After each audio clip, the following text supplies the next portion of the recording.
നമസ്കാരം. ഓട്ടപ്രദർശനത്തിലേക്ക് എല്ലാ പ്രേക്ഷകർക്കും സ്വാഗതം. പ്രധാനമന്ത്രി നരേന്ദ്രമോദി രാഷ്ട്രപതി ദ്രൗപദി മുർമുവുമായി കൂടിക്കാഴ്ച നടത്തി. അല്പസമയം മുമ്പാണ്, ഇന്ന് വൈകുന്നേരത്തോടു കൂടിയാണ് പ്രധാനമന്ത്രി നരേന്ദ്രമോദി രാഷ്ട്രപതിയുമായി കൂടിക്കാഴ്ച നടത്തുന്നത്. ഇവർ രണ്ടുപേരും തമ്മിലുള്ള കൂടിക്കാഴ്ച തീർച്ചയായും വലിയ വാർത്താ പ്രാധാന്യമുള്ളതാണ്.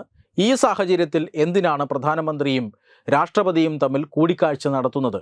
എന്താണ് ഈ കൂടിക്കാഴ്ചയുടെ അജണ്ട? എന്താണ് അവർ സംസാരിച്ചത്?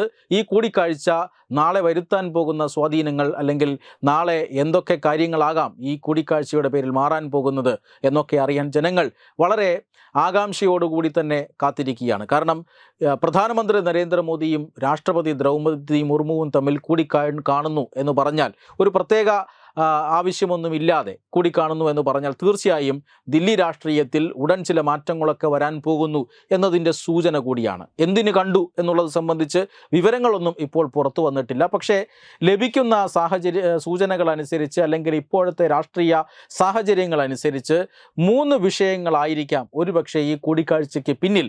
ഈ 3 വിഷയങ്ങളിൽ 3 അല്ലെങ്കിൽ ഏതെങ്കിലും 1 2 ഒക്കെ ആയിരിക്കാം ഈ കൂടിക്കാഴ്ചയ്ക്ക് പിന്നിൽ എന്നാണ് ദില്ലിയിൽ നടക്കുന്ന ചർച്ചകൾ. ഇതിലൊന്ന് മറ്റൊന്നുമല്ല, അമേരിക്ക ഇന്ത്യക്ക് മേൽ ഒരു വലിയ ഉപരോധം, സാമ്പത്തിക ഉപരോധത്തിന് സമാനമായ ഒരു കാര്യം പ്രഖ്യാപിച്ചിരിക്കുന്നു. 25% തീരുവ ഇന്ത്യയിൽ നിന്നും ഇറക്കുമതി ചെയ്ത ഉൽപ്പന്നങ്ങൾക്ക് ചെലുത്തിയിരിക്കുന്നു. അതുമാത്രമല്ല, റഷ്യയിൽ നിന്നും എണ്ണ വാങ്ങുന്നത് നിർത്തിയില്ലെങ്കിൽ കൂടുതൽ പെനൽറ്റി നൽകുമെന്നും പറഞ്ഞിരിക്കുന്നു. ഇന്ത്യയോട്, അല്ലെങ്കിൽ വളരെ അടുത്ത ബന്ധം പുലർത്തിയിരുന്ന ഇന്ത്യ അമേരിക്ക ബന്ധം ഈ അടുത്ത കാലങ്ങളിലൊക്കെ ശക്തമായിരുന്നു. പക്ഷേ ആ ബന്ധത്തിന് വലിയ ഉലച്ചിൽ തട്ടിയിരിക്കുന്നു. തീർച്ചയായും അതിനെ നമുക്ക് തരണം ചെയ്യേണ്ടതുണ്ട്. അത് തരണം ചെയ്യാനായി അത് അത്ര എളുപ്പമൊന്നുമല്ല. ഇന്ത്യയുടെ വ്യാപാരത്തെ, അന്താരാഷ്ട്ര വ്യാപാരത്തെ ബാധിക്കുന്നതാണ്. ആ വ്യാപാരത്തെ എങ്ങനെ കൂടുതൽ നഷ്ടമില്ലാതെ മുന്നോട്ട് കൊണ്ടുപോകാമെന്നുള്ളതിനെ സംബന്ധിച്ച് സർക്കാർ തലത്തിൽ വലിയ ആലോചനകൾ നടത്തുന്നുണ്ട്. ആ ആലോചനകൾ ഒരുപക്ഷെ രാഷ്ട്രപതിയെ കൂടി ധരിപ്പിക്കുക എന്ന ഉദ്ദേശം ഒരുപക്ഷെ പ്രധാനമന്ത്രിയുടെ ഈ സന്ദർശനത്തിന് ഉണ്ടായേക്കാം. രണ്ടാമത്തെ കാര്യം ഉപരാഷ്ട്രപതി തിരഞ്ഞെടുപ്പാണ്. ഉപരാഷ്ട്രപതി തിരഞ്ഞെടുപ്പ് എന്ന് പറഞ്ഞാൽ എങ്ങനെയാണ് ഉപരാഷ്ട്രപതി രാജിവെക്കാനിടയായുണ്ടായ സാഹചര്യം എന്ന് തീർച്ചയായും ജനങ്ങൾ ചർച്ച ചെയ്തുകൊണ്ടിരിക്കുകയാണ്. ഉപരാഷ്ട്രപതിയായി ജഗ്ദീപ് ധൻഖർ, അദ്ദേഹത്തിൻ്റെ കാലാവധി പൂർത്തിയായിട്ടില്ല. പൊടുന്നനെ അദ്ദേഹം രാജിവെച്ചു പോവുകയായിരുന്നു. ആരോഗ്യ കാരണങ്ങളാൽ രാജിവെക്കുന്നു എന്നാണ് ഔദ്യോഗികമായി രാജിക്കത്തിൽ അറിയിച്ചിരുന്നത് എങ്കിൽ പോലും അതിനപ്പുറത്തെ പല കാര്യങ്ങളുമുണ്ട്. സർക്കാരും ഉപരാഷ്ട്രപതിയും തമ്മിൽ ചില വിഷയങ്ങളുണ്ട്. ഒന്നിച്ചു പോകാൻ പറ്റാത്ത ചില സാഹചര്യങ്ങൾ വന്നു. അതിൻ്റെ ഭാഗമായിട്ടാണ് ഉപരാഷ്ട്രപതി സ്ഥാനത്ത് ഇരുന്നു കൊണ്ട് ജഗ്ദീപ് ധൻഖർ തനിക്കില്ലാത്ത ചില അധികാര പ്രയോഗങ്ങൾ നടത്തി എന്നൊക്കെയുള്ള വാർത്തകൾ വരുന്നുണ്ട്. അങ്ങനെയാണ് ഈ രാഷ്ട്രപതി സ്ഥാനത്ത് ഒഴിവ് വരുന്നത്. രാഷ്ട്രപതി സ്ഥാനത്ത് ഒഴിവ് വന്നു കഴിഞ്ഞാൽ ഉടൻ തന്നെ തെരഞ്ഞെടുപ്പ് നടത്തുക എന്നുള്ളതാണ് ഭരണഘടന അനുശാസിക്കുന്നത്. തെരഞ്ഞെടുപ്പ് കമ്മീഷൻ ആ ഒരു പ്രവർത്തനത്തിലേക്ക് കടന്നു കഴിഞ്ഞു. അവർ തെരഞ്ഞെടുപ്പ് തീയതിയും പ്രഖ്യാപിച്ചു കഴിഞ്ഞു. എന്തായാലും NDA സ്ഥാനാർത്ഥിക്കായിരിക്കും വിജയ സാധ്യതയുള്ളത്. അതുകൊണ്ട് തന്നെ ആരാണ് NDAയുടെ സ്ഥാനാർത്ഥി എന്നതുമായി ബന്ധപ്പെട്ട ചർച്ചകൾ നടന്നു വരികയാണ്. ആ ചർച്ചകൾ ഒരുപക്ഷെ രാഷ്ട്രപതിയെ കൂടി അറിയിക്കണം എന്നൊരു അജണ്ട ഈ ഒരു സന്ദർശനത്തിൽ ഉണ്ടായിരിക്കാം. ഏറ്റവും പ്രധാനപ്പെട്ട മറ്റൊരു കാര്യം എന്നത് പാർലമെൻറ്റിൻ്റെ വിഷയമാണ്. പാർലമെൻറ്റിൻ്റെ സമ്മേളനം ഇപ്പോൾ നടക്കുകയാണ്. കുറേയേറെ ദിവസങ്ങൾ ഇപ്പോൾ ഇതുവരെ സമ്മേളിച്ചു കഴിഞ്ഞു. സമ്മേളിച്ചതിൽ വെച്ച് 1 2 ദിവസം മാത്രമാണ് പാർലമെൻറ്റിൻ്റെ ബിസിനസ് സാധാരണ രീതിയിൽ നടത്തിക്കൊണ്ടുപോകാൻ കഴിഞ്ഞത്. അതുവരെ മറ്റ് ദിവസങ്ങളിലൊക്കെ പ്രതിപക്ഷം വലിയ ബഹളം വയ്ക്കുന്നു. പാർലമെൻറ്റ് നടത്തിക്കൊണ്ടുപോകാൻ കഴിയാത്ത വരുന്നു. സർക്കാർ ബിസിനസ്സുകൾ നടത്താൻ കഴിയാത്ത സാഹചര്യം വരുന്നു.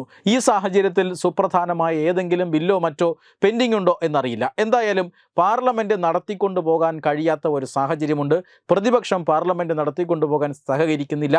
ഈ ഓപ്പറേഷൻ സിന്ദൂറിൻ്റെ വിഷയത്തിൽ നടന്ന ആ ചർച്ച നടന്ന ദിവസങ്ങളിൽ മാത്രമാണ്, ഏതാനും ചില മണിക്കൂറുകൾ മാത്രമാണ് പാർലമെൻറ്റ് നടത്തിയത്. ഇങ്ങനെ പാർലമെൻറ്റ് സമ്മേളനം മുന്നോട്ട് കൊണ്ടുപോകണമോ, അല്ലെങ്കിൽ ഈ പാർലമെൻറ്റ് സമ്മേളനം വെട്ടിച്ചുരുക്കണമോ, പാർലമെൻറ്റ് പാസ്സാക്കാൻ കഴിയാത്ത ഏതെങ്കിലും പ്രധാനപ്പെട്ട ബില്ലുകളിന്മേൽ ഈ ഓർഡിനൻസ് അടക്കമുള്ള കാര്യങ്ങളിലേക്ക് പോകണമോ, ഇത്തരം കാര്യങ്ങളും ഒരുപക്ഷെ പ്രധാനമന്ത്രി നരേന്ദ്രമോദിയും രാഷ്ട്രപതി ദ്രൗപദി മുർമുവും തമ്മിലുള്ള ചർച്ചകളിൽ ഉയർന്നു വന്നേക്കാം. എന്തായാലും ഈ ചർച്ച, അല്ലെങ്കിൽ ഈ കൂടിക്കാഴ്ചയ്ക്ക് കാരണം ഈ 3 കാരണങ്ങളിൽ ഒന്നാകാം എന്ന് തന്നെയാണ് വിശ്വസിക്കപ്പെടുന്നത്. എന്തായാലും പ്രധാനമന്ത്രി ഈ വിഷയങ്ങളിൽ ഒരു സുപ്രധാന തീരുമാനം എടുത്തിട്ടായിരിക്കും രാഷ്ട്രപതി ദ്രൗപദി മുർമുവിനെ കാണാൻ പോവുക.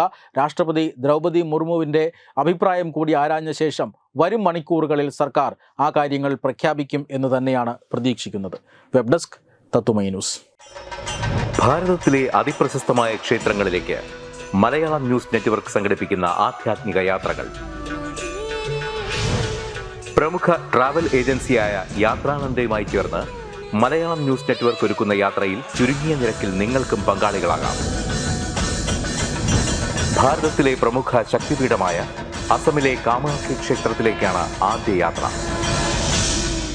കാമരൂപമെന്ന് കാളിദാസനും പ്രാഗ്ജ്യോതിഷപുരമെന്ന വ്യാസനും വിളിച്ച അതിമനോഹരമായ സംസ്ഥാനമാണ് അസം. സമമായി മറ്റൊന്നില്ല എന്നാണ് അസമിന്റെ അർത്ഥം. ബ്രഹ്മപുത്ര നദിയും ഹിമാലയവും ദൃശ്യചാരുത കൊണ്ട് അനുഗ്രഹിച്ച അസമിലെ കാമാഖ്യ ഇന്ത്യയിലെ തന്നെ ഏറ്റവും പ്രധാനപ്പെട്ട കാളി ക്ഷേത്രങ്ങളിലൊന്നാണ്. കാമാഖ്യ ക്ഷേത്ര സന്ദർശനത്തിന് ശേഷം കിഴക്കിന്റെ സ്വിറ്റ്സർലാൻഡ് എന്നറിയപ്പെടുന്ന മേഘാലയയിലെ ഷില്ലോങ് നഗരവും ചിറാപുഞ്ചിയും അതിമനോഹരമായ മഴക്കാടുകളും ഹിമാലയൻ കാറ്റ് ചൂളം വിളിക്കുന്ന താഴ്വരകളും മേഘങ്ങളെ ഉമ്മവയ്ക്കുന്ന ചെറുകുന്നുകളും കണ്ണാടി പോലെ ജലമൊഴുകുന്ന ഉമയാങ് നദിയും സന്ദർശിക്കുന്നു. ജീവിതത്തിൽ ഒരിക്കലെങ്കിലും കണ്ടിരിക്കേണ്ട ഈ അത്ഭുത ലോകത്തിലേക്ക് നിങ്ങളെ സ്വാഗതം ചെയ്യുന്നു. വിമാന ടിക്കറ്റും ചിലവുകളും ഉൾപ്പെടെ 65,000 രൂപ ചിലവ് വരുന്ന ഈ പാക്കേജ് 59,000 രൂപയ്ക്ക് മലയാളം ന്യൂസ് നെറ്റ്വർക്ക് നിങ്ങൾക്ക് ലഭ്യമാക്കുന്നു. ആദ്യം ബുക്ക് ചെയ്യുന്ന 5 പേർക്ക് 56,000 രൂപയ്ക്ക് ഏർലി ബേർഡ് ഓഫറും ലഭ്യമാണ്. കൂടുതൽ വിവരങ്ങൾക്ക് ഇനി പറയുന്ന നമ്പറിൽ ബന്ധപ്പെടുക.